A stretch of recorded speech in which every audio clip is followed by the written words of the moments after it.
share, comment and subscribe our channel if you like it. Today we are going to learn poem from Unit 3 from your 9th Standard English book on Killing a Tree, written by Jeev Patel. He was born on 18th August 1940. He is one of the prominent Indian poets, playwright, painter as well as practicing doctor in Mumbai. Patel belongs to a group of writers who have subscribed themselves to the Green Movement, which involves in the efforts to protect the environment. His poems speak about deep concerns for nature and expose man's cruelty to it. His famous works include Evening, Forensic Medicine from Bombay Central and Mirroring.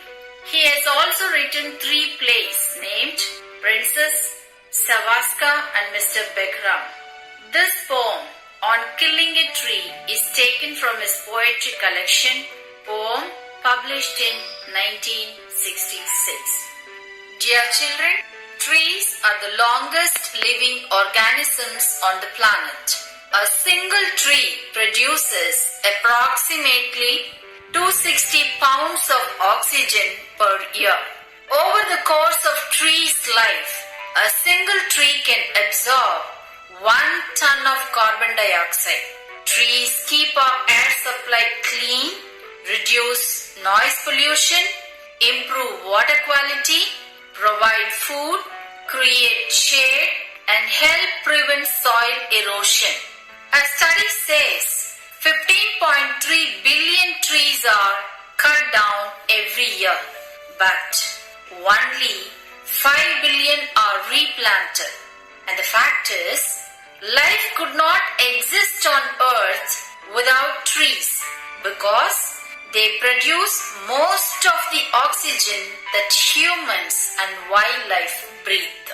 So dear children, let us save trees and plant more saplings. Dear students, let's now learn the introduction to the poem, which speaks about the pain of trees. It is a sensitive poem. The poet talks about 2 things here. Number 1, the poet persuades the readers not to destroy trees. He highlights the fact that trees are living things, and he equates trees with humans to convey the message that trees should not be cut because destroying or cutting trees is just like killing a human being. The poet describes the cruelty of a man in killing the tree. Number 2, the poet talks about the inequalities in the society, the evil thoughts which a human mind contains, and man's misconceptions with regard to nature. These cannot be eradicated by mere criticisms, but it should be uprooted like killing a tree to destroy or to eradicate completely from the society. Dear children, it is a protest poem written in stanzas of irregular length. It is written in free verse. Let us learn the meaning for few words to understand the poem easily. Jab, quick or rough blow. Consuming, absorbing. Crust, skin. Leprous, covered with scales. Sprouting, germinating. Hack, cut into pieces violently. Chop, cut. Twigs, shoots or small branches. Boughs, branch or twig. Expand, grow. Former, previous. Anchoring, making something stay in position firmly. Snapped out, chopped or broken completely. Entirely, completely. Exposed, displayed, uncovered or revealed. Scorching, blazing or flaming. Let's get started with first stanza, children. It takes much time to kill a tree. Not a simple jab of the knife will do it. It has grown slowly, consuming the earth, rising out of it feeding upon its crest, absorbing years of sunlight, air, water, and out of its leprous hide, sprouting leaves. Here the poet says, a simple cut does not destroy a tree. The tree has grown gradually over a period of time, taking roots in the soil. The plant takes nutrition from the soil to grow into a big tree. The tree is firmly bound to the soil.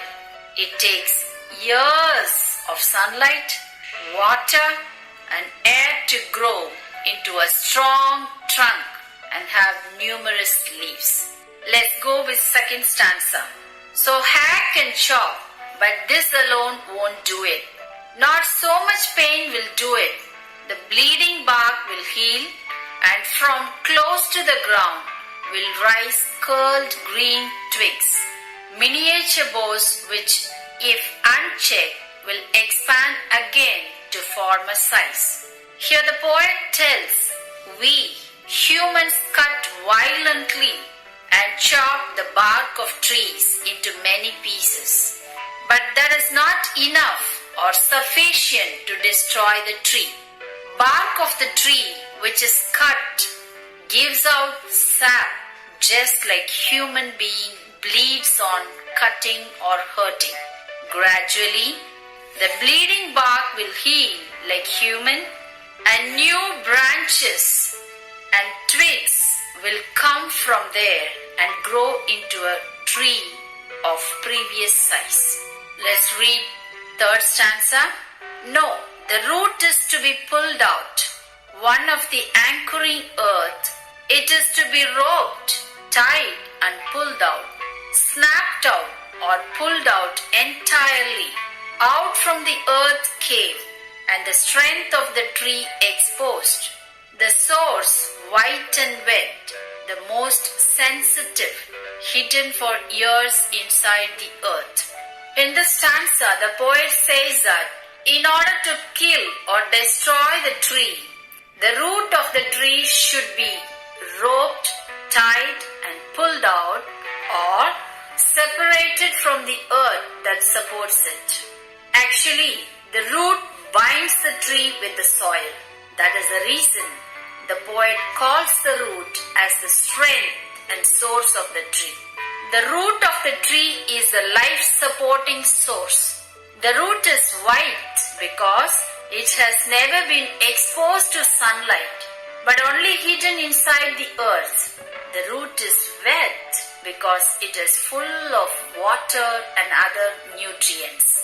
Here the poet calls the root the most sensitive, thereby associating human qualities to the tree.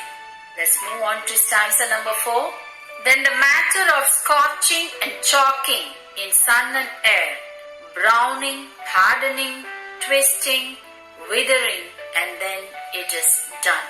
The poet says the sensitive hidden roots, once pulled out or uprooted, then slowly it withers and dries up under the flaming heat of the sun and wind. Gradually, the trunk will become brown, harden and twist. Finally, the tree will die. Dear students, let's now learn the literary devices. First, metaphor.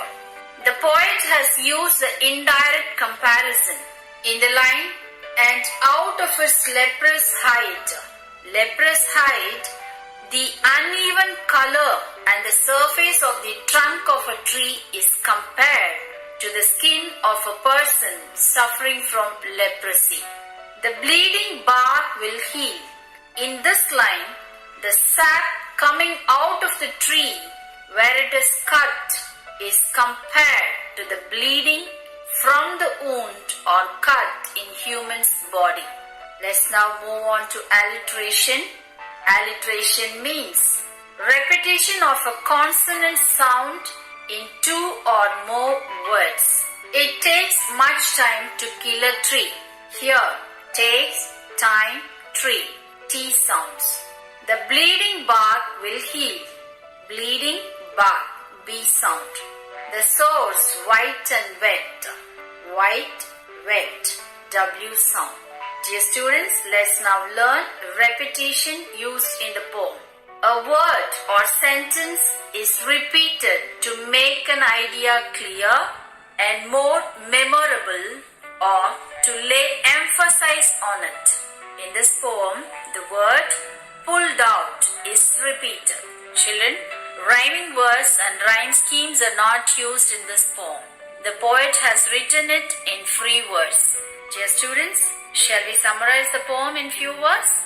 Well, On Killing a Tree is a sensitive poem. The poet persuades the readers not to destroy trees and equates it with killing a human being. He says that a plant grows, absorbing nutrients from the soil and taking years of sunlight and air to become a big tree. Merely cutting the trunk of the tree will not destroy it. The sap that flows out from the cut will heal, and new branches and tiny leaves will come from there. He says that in order to destroy a tree, it should be uprooted or pulled out completely from the earth that supports it. Once the most sensitive part of the tree is detached from the soil, the tree starts dying. It withers, dries up with heat and wind, twists, hardens, and finally dies. Dear children, read the poem repeatedly and memorize it. Study well. Happy learning. Thank you.